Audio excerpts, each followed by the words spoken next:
Warning, this episode of the Socks Off podcast contains full spoilers for the musical Hamilton.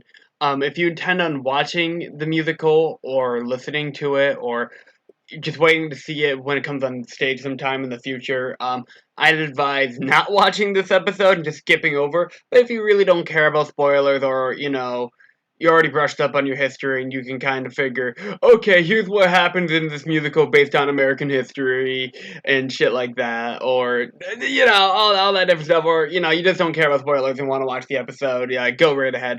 But yeah, here's your little spoiler warning. Alright, let's jump into the episode. Hey guys and gals, what's going on? It's G-Meister here, and welcome to another episode of the Socks Off podcast. With me, I have a lovely gentleman, and he can introduce himself right now. Greetings and salutations, everyone. My name is Adam. Hello. How we doing today, boys? Boy. Yeah, singular boy. I'm doing pretty good. How about you, though? I'm amazing. Rewatched Hamilton for the second time. And that's what we're talking about today. That we are, in case you couldn't read the title of the episode.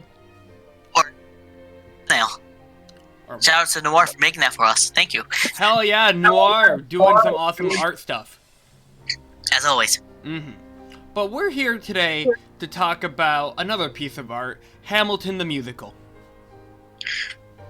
Oh my goodness, it's amazing. You know what? Yeah. Where to begin? I don't. That's the thing. It's too good to even start. Like, okay, if you are a history buff, especially American history, 100% go watch this. Like, if you have Disney Plus and you have nothing better to do with your time right now, go do this. Go watch it. It is probably one of the best things I have decided to sit down and watch. Twice. I don't do that often. Usually I watch things once and be like, okay, that was cool. I watched this twice. And it's almost 3 hours long, mind you. Yeah, it's 2 hours 40 minutes. A little bit longer since we had some technical errors the first time. Oh yeah. And the second time, I was sitting here at my house, at my place, watching it again, and I still love it. Granted, I wasn't enjoying it as much since I wasn't hanging out with a friend. Oh yeah. I think watching this with someone who knows it, or at least understands what's going on, is so much better than watching it alone. I feel that completely. If you guys are gonna go watch this and you guys haven't already, just go grab some friends, like some people who may not have ever seen it before, or just like history or something like that. Just grab any friend, or friends, plural, don't know. Just get them all together, get like some speakers, sit on a couch with some snacks, and just watch this. And like, it's so fun. Yeah, it was. It's so much better with friends, I think, personally. Oh yeah. Alright.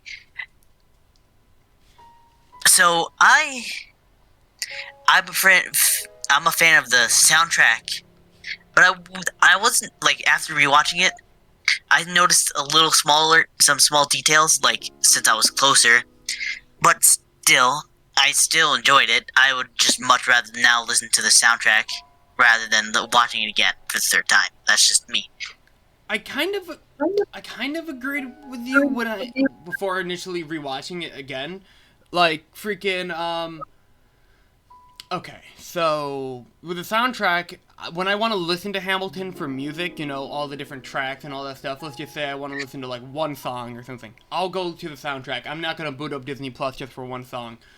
But, when it comes down to me wanting the experience, the Hamilton experience, I'm probably going to boot up the show. Plus, one thing, I don't know if you felt this, but certain songs in the actual, like, Disney Plus, like, recording, Broadway recording, I actually felt like they had more emotion to it. Like, Wait For It, for example, I felt like that song had a lot more weight, rather, compared to the, Broadway musical recordings. Oh yeah, like, granted, they are moving around a lot, and their acting and everything, choreography was amazing, but I feel like since they didn't have to do that while recording, I feel like they had more emotions able to be put out. For example, Wait For It, you can really tell that Burr was very passionate about what he thought, which was keeping to yourself rather than just letting it all out. Another song I think was a little bit better was "Stay Alive" reprised. Felt like Eliza had way more emotion when it was recorded than on live, but she did run to Alexander and her son. I actually disagree with that one. I like at the end though was better, but I think when her first line is so much better recorded. Maybe I don't listen to Stay Alive that often on the soundtrack, but I don't know, I felt way more emotional impact actually seeing the, like Eliza running, Philip on the table. By the way, we're spoiling this whole thing, but it's history, so, whatever. Just editor Gavin, just put a spoiler at the start. Yeah, go for it, Gavin. Yeah. But like, I don't know, like, especially her scream at the end, or like her tears and shit like that, and her crying and sobbing. I felt, and then, I didn't feel that when listening. I only felt that while watching. That's what caused me to tear up at that moment. I see that, but I just think like I personally was able to feel like, oh wow, I know what she's going through right now. It's her son passing away, which was hard for her, especially her thinking about it, and then their transitions in the play. Whew! Those were amazing. Even the mini ones that they had to make up, they were kind of confusing rewatching it, and then I remembered, oh wait, this is just a transition. I still think they were pretty good. Oh yeah, like the first time I noticed a transition that was like that was kind of in between my shot and the story of tonight. Yeah, I think there was only two. I think that it was right after my shot, and then from nonstop to what I missed. Remember that correctly? Well, that's intermission. That's because nonstop is the end of Act 1, and what I missed is the beginning of Act 2.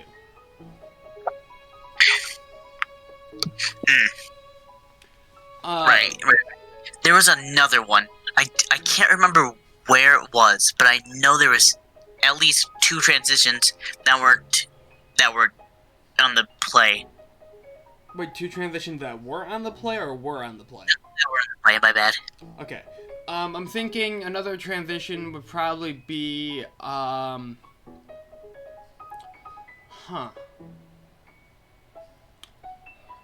just rewatched this too. Last time? I think one last time into I Know Him. I think it was. Or I Know Him into the next song. Yeah, wait, maybe? I think it was close to nonstop. That's all I remember. If you guys have watched the show and you guys kind of know what we're talking about, can you please let us know in the comment section? One person that really stood out amongst like the big cast, besides like the backups, was King George. Now that I'm thinking about it, his character, his actor fit that King George amazingly. Jonathan Groff. Yeah. The best part was when he was sitting there during the Reynolds pamphlet. Oh yeah. Started around. But another part was when he, I forgot what line it was, but he spat. And I'm like, yeah, I feel him. That fits that character, King George, a lot. I actually noticed Jonathan Groff, and maybe it was just this recording or something like that, but he spat a lot. Like almost in every song I've seen with him, and like anytime he does a close up, I always see spit coming off him. And not only I only saw it once, honestly. I also noticed Burr also spat a little bit during The World Was Wide Enough. Yeah, that was I didn't notice him spitting, but the only character I really did notice was King George. Okay. One performance, I've been seeing a lot of people talk about this, but one performance I feel like is definitely helped by being able to see his facial expressions and emotions and, how he moves his body and all that stuff like that, is George Washington. I think he was amazing. Agreed. Even in the soundtrack, I think he was really good. And like seeing him, like let's go to Who Lives Who Dies, or no, The World Was Wide Enough. You saw him pointing to his son, Yep. Lawrence, and then his mother. I thought that was really cool. And like the small things he did in like Yorktown, that was really cool. Like everything in this play was really well shot and worth it. Ha, my shot. Freaking the two songs that stood out to me with Christopher Jackson's performance as Washington was History Has Its Eyes on You and One Last Time. Agreed. Those are like his Agreed. best songs. Oh yeah. And Granted, they're both kind of based around him, so like yeah. it's true, but still, like, I don't know, like, when Washington is just opening up and being, like, not just a symbol or being putting on a... Basically, when he's not babysitting as a president with his cabinet, or when he's, you know, not being a general for 1 minute, and he's opening up, I feel like that's when he's at his most interesting. Oh yeah, like it fits really well. Like having to just be a real person, like just having to just calm down and just let everything go for a minute to recollect himself by telling people how he feels. Exactly. So one thing. We should probably Yeah. What's up? one. I think we probably should talk about the main character, Lynn. I was about to jump Hamilton. in. You about to call him Lin-Manuel Miranda? What? I mean, I meant the Yeah. actor. Like Lynn playing Hamilton was probably his smartest idea for this play. I think he also Like- played his own lead in his previous show in The Heights as well. I don't remember that. I didn't watch that one, but I think like how he's portrayed,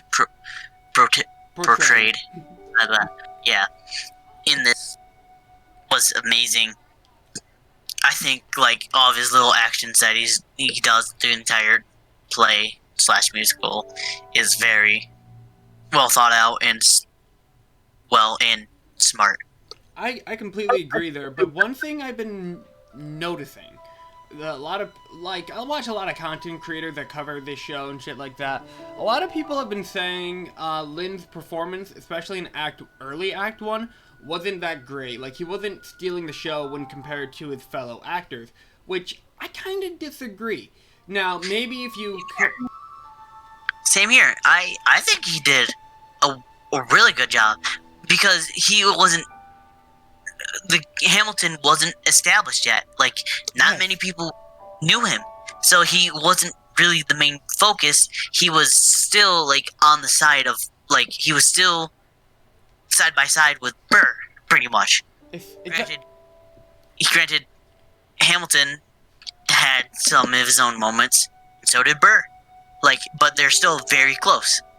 I agree, and I think a lot of people, when looking at the live show performance, I think the reason why they're like, oh, Lynn didn't actually stand out that much or, like, you know, have that much presence on stage was because, like, in his early songs on stage, in the Disney Plus recording, more specifically, he was a lot more quiet and reserved as Hamilton, I see. Like, he lacked confidence as Hamilton at the start, because that's what Hamilton was. Like, Hamilton is in the show is an idealist, and he wants to achieve his goal and stuff and like that, but he just got to America, he doesn't have any friends, and he's still an upstart. Like, and you can see his growth. He's trying to find his own place. Yeah, he's trying to find his own place, being the diamond in the rough. Exactly. Basically. A shiny piece of coal, trying to reach my goal. Yeah. And then once he does find, and then the moments that really do make him stand out is my shot. Like that when he's talking to himself and then lets it all out, explaining what his idea, like what he needs to do, or what America needs to do, was probably one of his best turning points, and then it kind of just went up after that. I kind of agree there. Like, I think a lot of people compare Lynn's performance on stage to his performance in the cast recording, which if you compare the two, they are kind of different. And like, he portrays Hamilton in My Shot in the cast recording is a lot more confident, I believe. Like, he sounds kind of like Act 2 Hamilton, almost. To where, in Aaron Burther, he kind of sounds like the stage Hamilton, where he's like, oh, pardon me, are you Aaron Burther? I'm super unsure about myself. But once he gets to My Shot in the cast recording, he's, like, going off, and he never slows down. Well, to be fair, like, it was immediately, like, after, like, he found some people that, like, he could agree with, which were being Lafayette, Mulligan, and Lawrence. Like, after, like, seeing them, he's like, you know what? I can do something with these guys. And then, like, he got a little bit more confident, especially since he started to build friendships with them all. I agree, but... And then it took him a little bit longer, but yes, he became very confident. I agree. Like, his confidence is definitely an arc he goes through in both the cast recording and in the recorded show. But I feel like it's a lot slower in the recorded show, which I think is more realistic for Hamilton, because he's just an upstart from the Caribbean. Fucking... Right. But in the cast recording... When he sings My Shot, like, compare the two. When he sings My Shot in the cast recording, he's very confident. He's, like, on fire almost, dude. He's, like, going. He's just spitting. And freaking with My Shot on the freaking stage, he's just a lot more reserved, a lot less confidence, and I don't think it's because of bad acting. I think it was intentional. I feel like that makes sense. Well, and to be fair, he probably was able to put a little bit more into the character during the recording, so that's probably where it stemmed from. Maybe. And that might just be me, but even then, I still think it's amazing both ways. I agree. This show's amazing no matter how you experience it, whether it be you're in the theater watching it, you're watching it at home on Disney Plus, or you're just listening to it. I agree too, but I prefer listening to it rather than watching it again. And there's some people who might agree, and there's some people that are going to disagree. Yeah. So, here's probably what some people are thinking. What is your favorite song or soundtrack from the musical? I was thinking about this really hard today, because I knew this question was coming up. Freaking... It was going to be asked in the comments if we didn't address it. Most likely. So I personally, my favorite Act 1 song is Yorktown, and my favorite Act 2 song is Hurricane. Act 1 is going to be, for me, My Shot, and then Act 2 is The World Is Wide Enough. Okay. I see you. But... Well, yeah, freaking, what do you enjoy about those songs? Like My Shot, what do you enjoy about it? My Shot, mostly the recording, is just very upbeat and very simple, but it still has a lot of weight to it. Mm-hmm.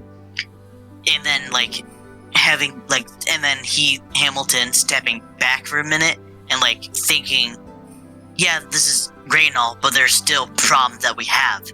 We need to fix these. And I thought it's just a simple idea, but it's so awesome. And then seeing him gather people, not just his friends, to help him, or see his growth is really cool. And then The World Is Wide Enough, I've always just thought it was very slow, but very worth it.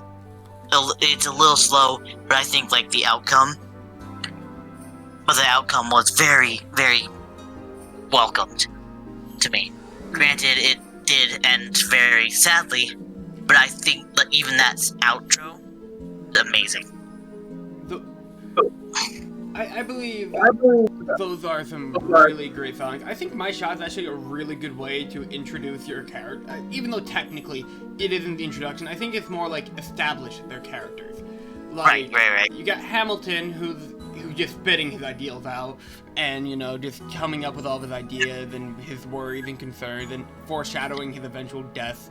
Then you but he still has his insecurities. Exactly, and not only that, but I also feel like it also establishes the other members of the Act 1 cast, whether it be Lawrence with his how he wants to end slavery, and the First Black Battalion, all that stuff like that, which comes at the end of Act 1. You have Lafayette, who wants to bring democracy and freedom to France and America, which kind of isn't at the end of Act 1. And you have Hercules Mulligan, who wants to rise above his station socially. And we don't really get to see it, but I believe he does. Actually, between all four of those characters in Act 1, actually, I believe Mulligan's the least mentioned one after Act 1. Oh yeah, I think he is. Lawrence gets his interlude. Lafayette was mentioned during Cabinet meeting. Cabinet Battle 2, and he was also mentioned in What Did I Miss? And What I Miss, yep.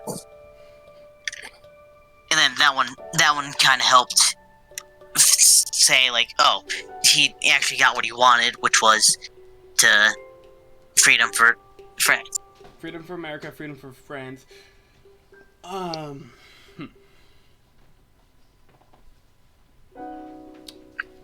Alright. So, a lot of people... I've seen some people complain that Hamilton is not 100% historically accurate in terms of details about Hamilton and all that stuff, and how it portrays him as a, I don't know how to describe it. It's like, okay, so, yeah, Hamilton was against slavery, but at one point, he owned some slaves with the Schuyler's. And all I have to say to that is... Oh, my dog. Ooh, you okay? That's what I have to say to that. Shit, she has something to say. Anyway, freaking... What I have to say... What I have to say is I view this as a piece of historical fiction. Whereas there's some factual details in it, and the time period and characters are based on real people and real events, but I view this more as a piece of entertainment that encourage people to learn about their founding fathers in history, rather than just, this is history. Right. And I like that. I enjoy that. I'd rather have it set with new characters, some different colored folks, but have them still put on amazing, fantastic performances, than have someone of that same color do worse.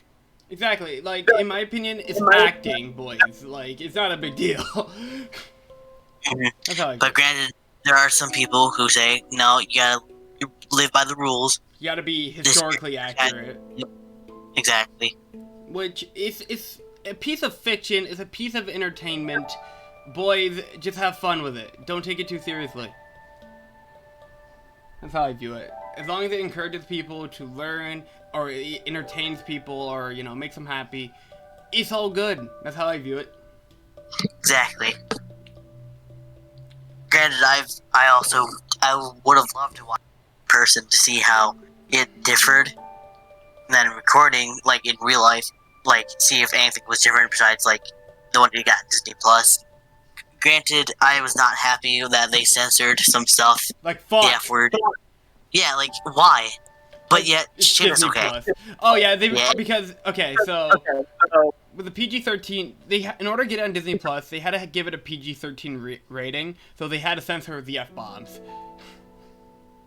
Which, there were 3 F-bombs. There was, the one with Hercules Mulligan in Yorktown. There was the one with,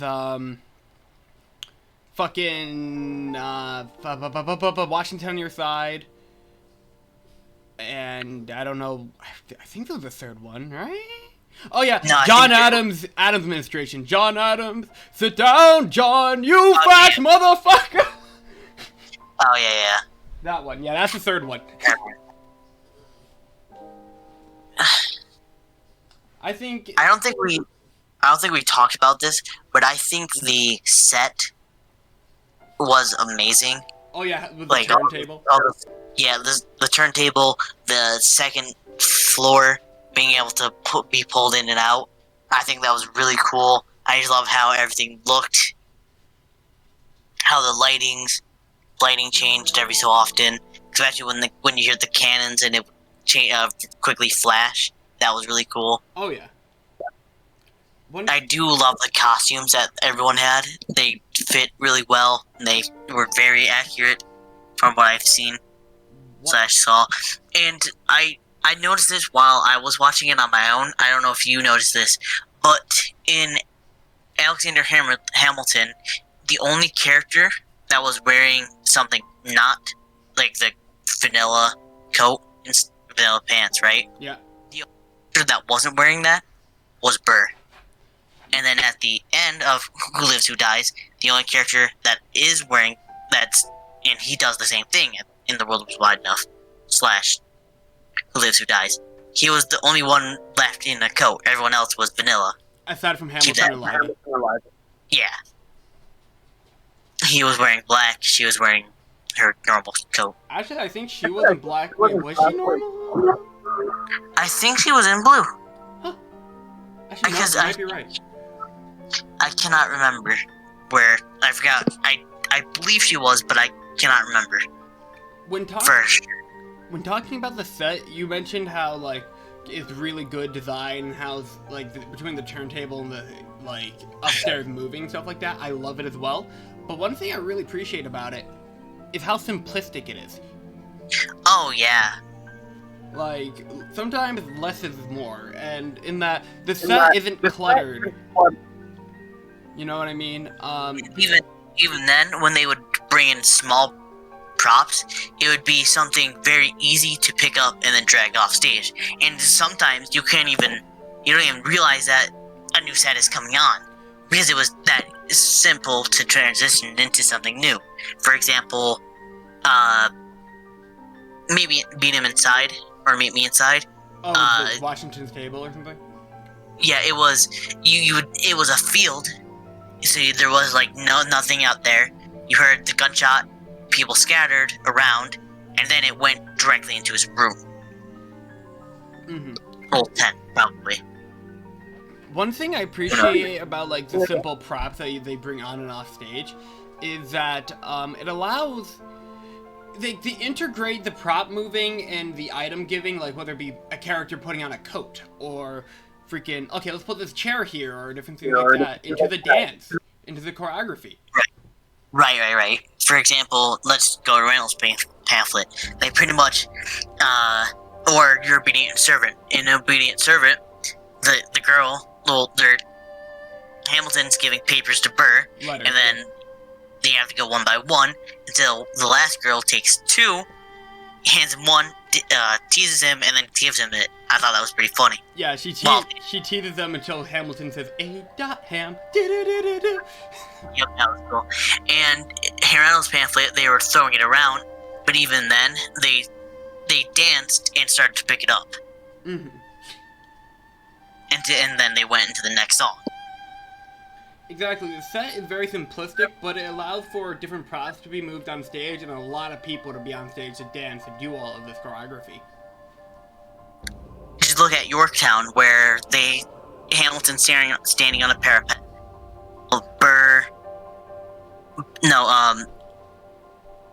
Lafayette, Lawrence, Mulligan are all standing on, like, chairs.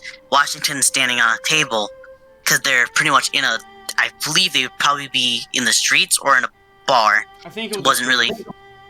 Probably the streets, yeah. But, like, instead of having all of them just, like, on higher ground, they had them standing on chairs, stools, whatever. And I thought that was really cool. Exactly. Another thing I adore with the, like, movable props and the simple set design is, look at Hurricane, for example. Oh, yeah.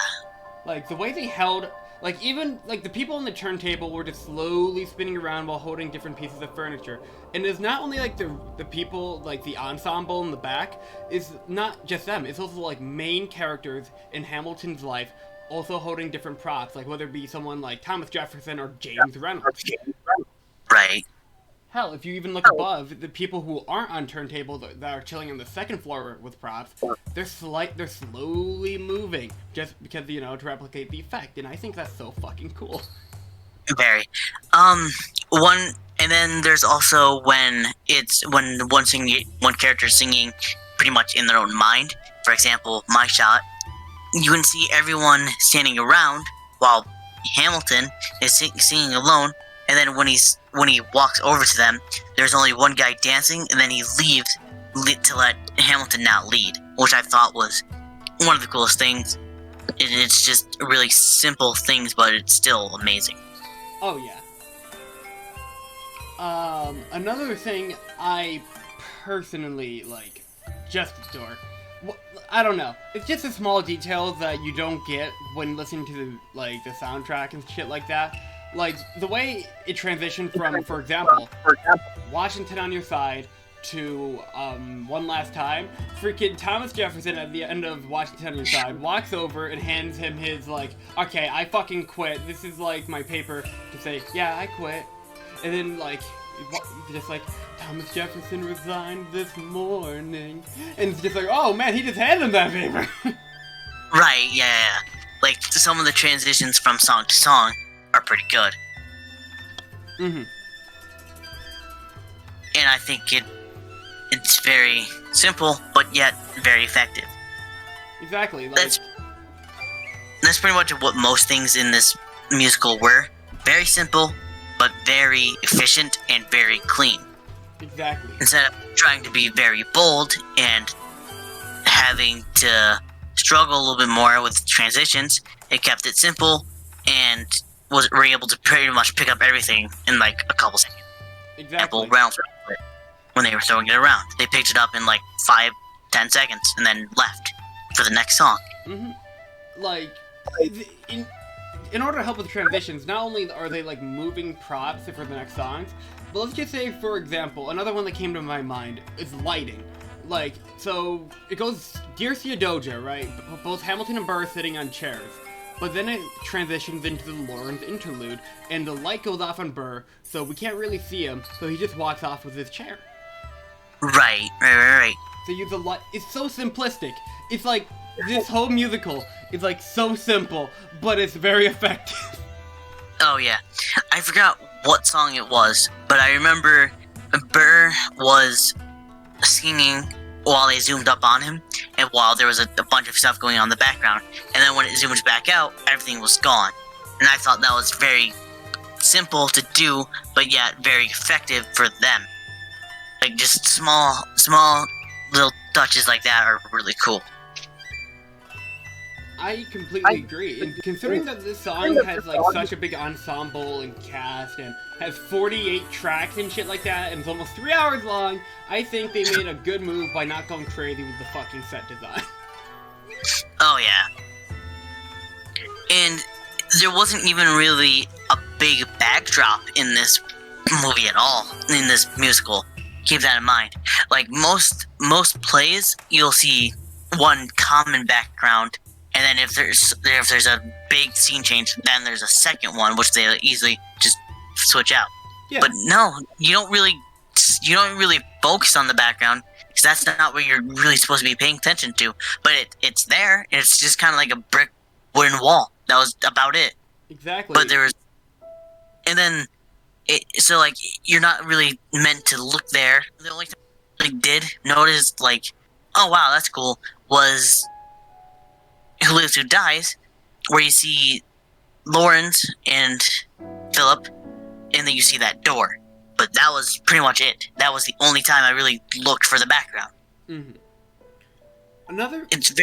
It's very captivating with it's where you're supposed to be looking. Exactly. And like, you talk about how they use that second floor up there. Another great song to use the second floor for is Non-Stop, with, like, you have freaking Washington up there, you have freaking Eliza on the other side of the room on the second floor, Washington on one side, and they're just, like, both singing to Hamilton, pleading. Washington's like, please, be my right-hand man, join me is in my cabinet. All that is like, Hamilton, Punny, please, let's take a break, man. Let's not. You don't have to do this, man. You don't have to be nonstop. And you know, it's just like two sides of what Hamilton could be, and it's just so cool. Right. It was really cool, and then like him running up after Washington was really cool as well. Oh yeah, actually, even before he ran up, like Angelica and Eliza are just holding his arm, and they're just like, "Please stay with us, live a simple life, Hamilton. Alexander, please." And he's just like, "No, I am not throwing away my shot." And that's the perfect way to end Act 1 right there. Very. So good. And what's funny is I actually did use that break, and I had like 2 seconds left. The intermission. Yeah, in the Disney Plus version, guys, they added a little intermission thing that's like a minute long with an hourglass. It was really cool.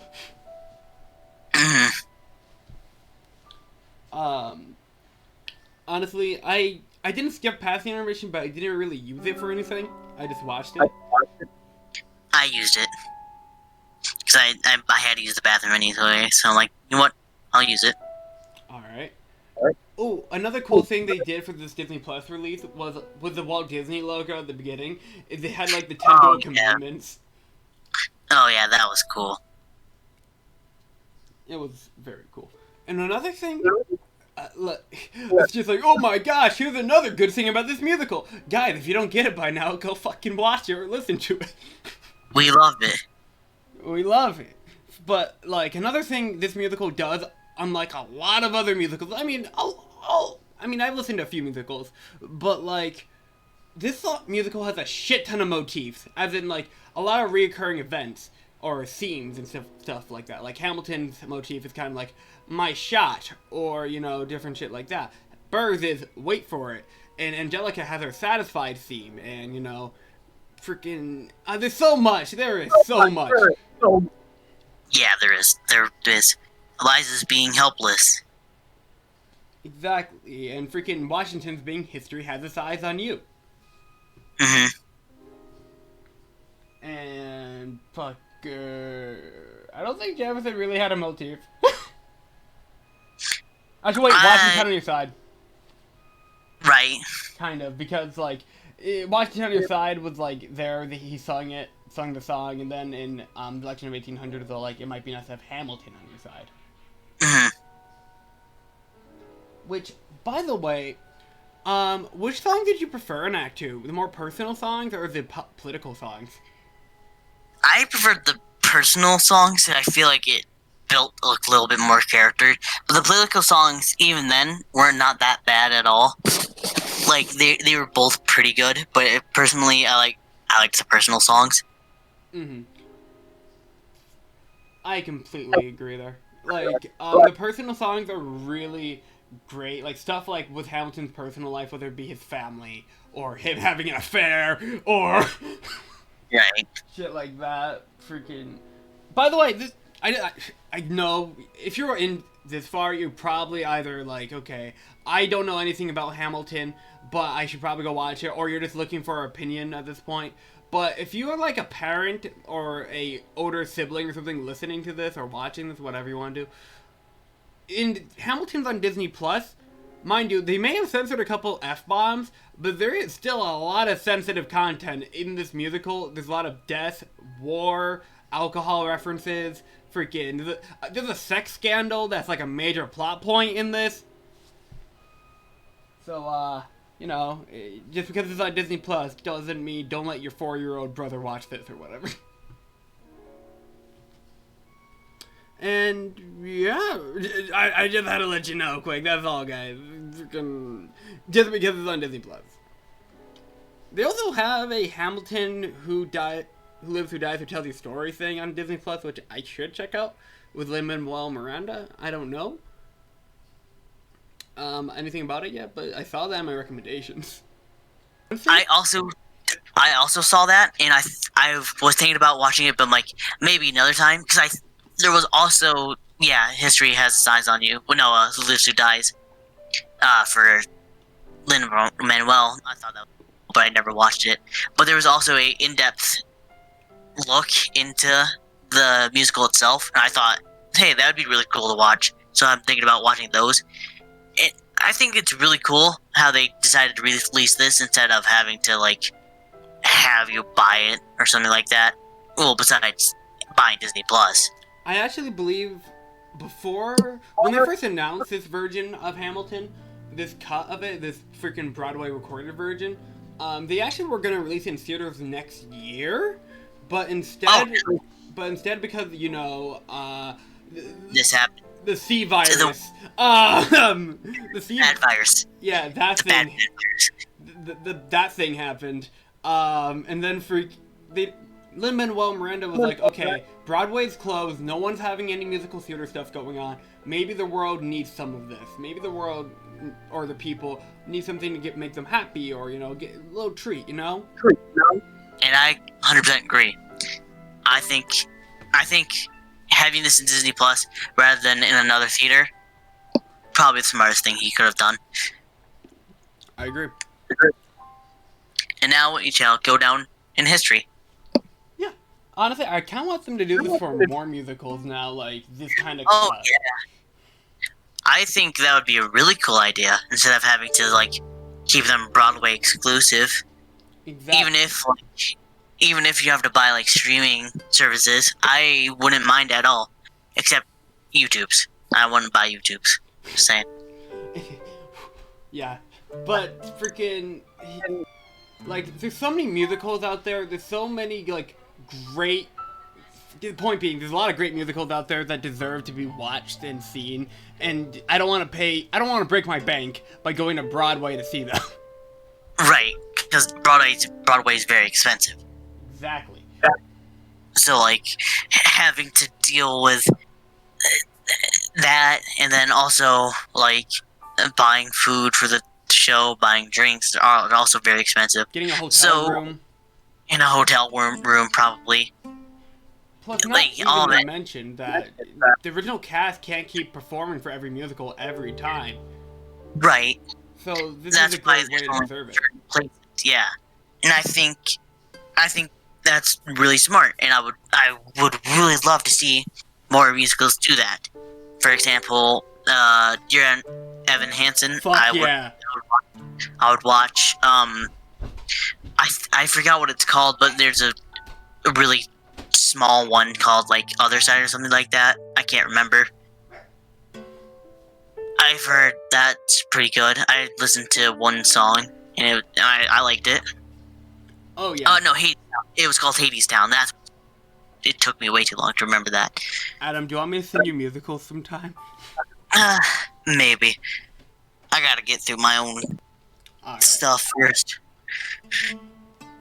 Point being, though, musical theater like has some great performances, it has some great cast, and I honestly think it should be able to be documented like movies are via DVDs and shit like that.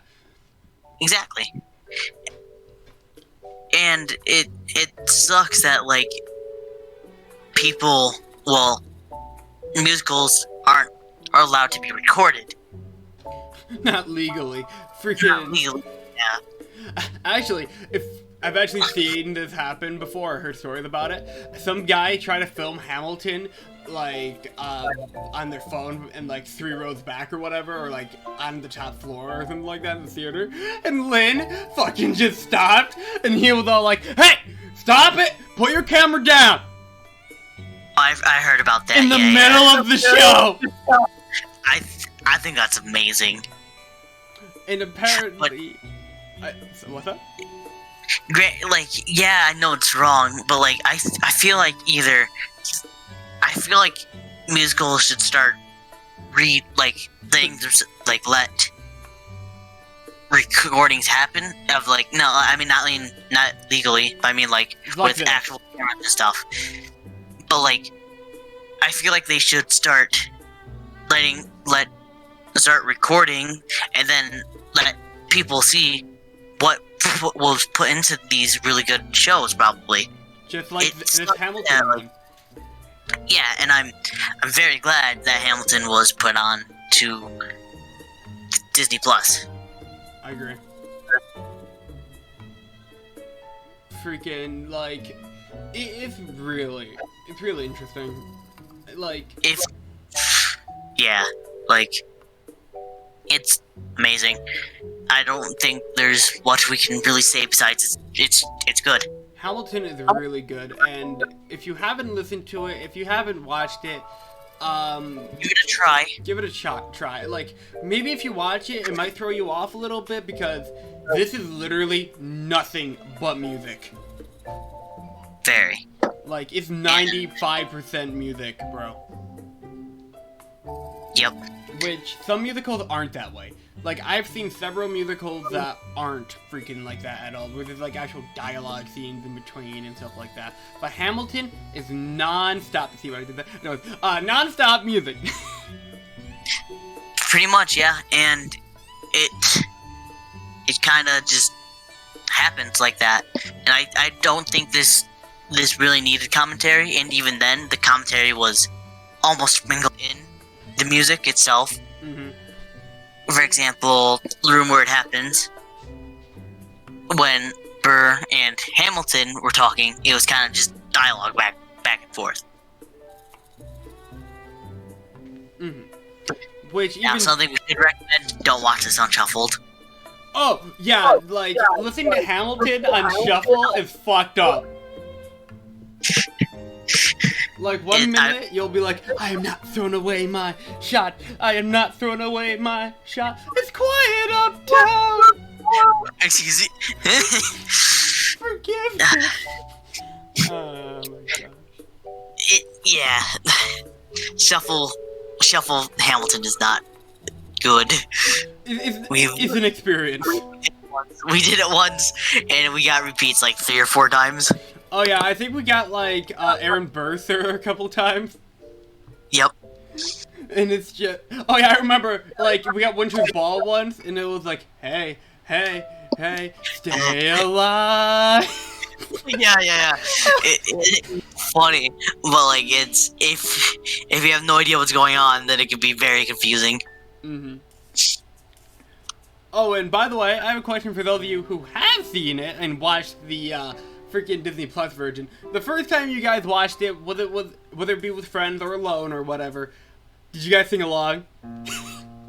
I did. We did. We totally did. We tried. We tried so hard. Tried. And then, like, I think it was my shot. Yeah, I think it was my shot, and you're just like, nope, I can't. And even, like, and afterwards, we just kept singing. Like, I didn't even realize that, like, holy cow, I know this a lot. And then it ended, and I'm like, wow. I don't feel like this should have ended yet. Oh. That's how it left me when I first watching it again. I'm like, okay, now I remembered. I'm like, okay, this is the end, sadly. So, I do have to give props to everyone who was involved making the musical and all that. So, good job for you guys. I'm very happy of how everything came out. Mm-hmm. It's That fucking amazing. nice. Is there anything else you need to say? Any final thoughts? Hamilton is a masterpiece. You don't need us to tell you that, though. Just go listen to it. Go stream it on Disney Plus. Go, maybe when theaters reopen, they'll have it out on theaters somewhere. Be a pirate.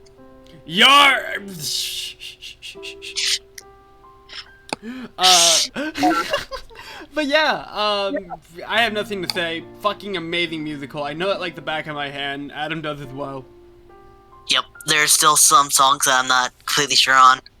But, Oh, yeah. but even then, it's a big musical.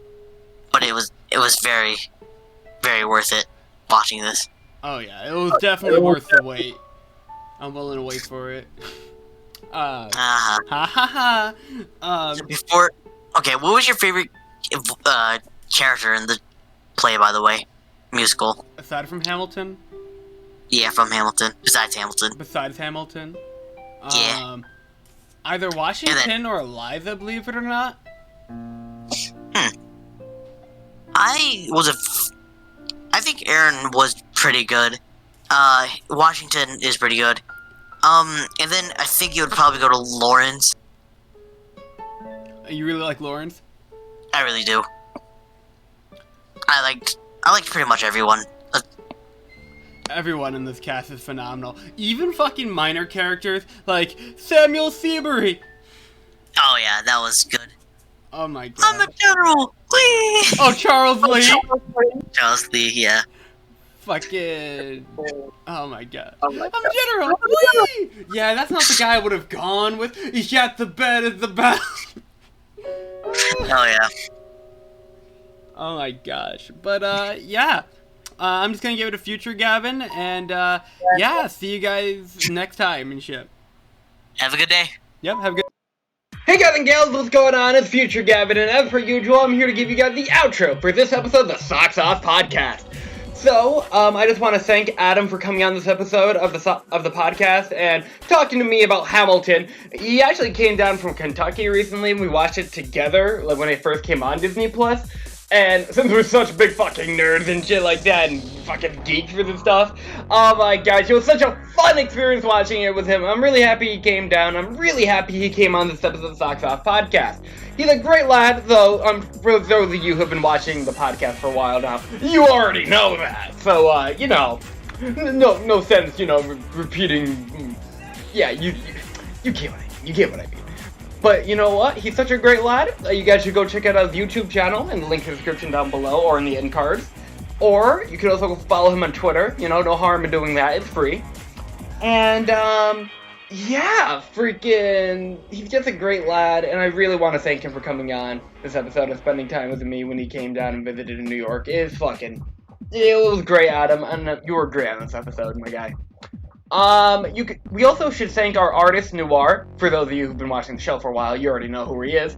But he did some of the visual assets for this episode, such as Adam and I sitting in that room, or the thumbnail you're looking at right now, or the awesome Hamilton-themed Socks Off logo. Fucking adore this logo. Oh my gosh, thank you so much for making it, Noir. I can die happy now. We've peaked, boys. This is the peak of humanity.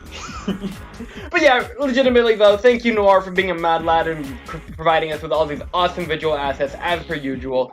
You guys can go check out his YouTube channel, link in the description down below, or you can go follow him on Twitter. You know, it's free. Stuff like that. They're both cultured lads. Please check them out. Also, speaking of culture, you should also go follow the Socks Off Twitter because, you know, Adam and I run that page and we both post shit on there. So yeah, if you want to keep up with the show and all that stuff, please follow us over on Twitter.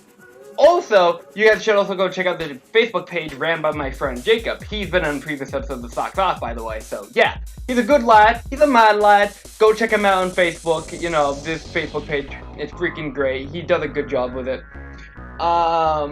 Also, you guys can follow me on Twitter as well. Freaking, I'm a cultured lad if I'd say so myself. So, you know, check out all my tweets and my retweets and all that shit like that. I spend way too much time on Twitter, and you guys can see what I do in my free time, essentially. Oh my gosh, I follow a lot of pages too. Anyway, just follow me on Twitter. Go follow me on Twitter. I don't know. Fuck. If you guys enjoyed the episode, by the way, feel free to like, comment, subscribe, if you're new and all that shit. Like, honestly, like, I'd appreciate it if you share the episode around as well to your friends or people who might be into history or the Broadway or Hamilton, you know, and shit like that. And speaking of Hamilton, you guys should really check out the musical, in case we haven't made it clear enough in this episode. Go stream it on Disney Plus if you have Disney Plus, but if you don't have Disney Plus, go listen to the musical for free on YouTube. I'll provide a link to the playlist in the link in the description down below, or I'll put it up as an end card. Please, it's free, it's worth your time. It's only like 2 to 3 hours. Guys, do it, please. It's totally fucking worth it, man.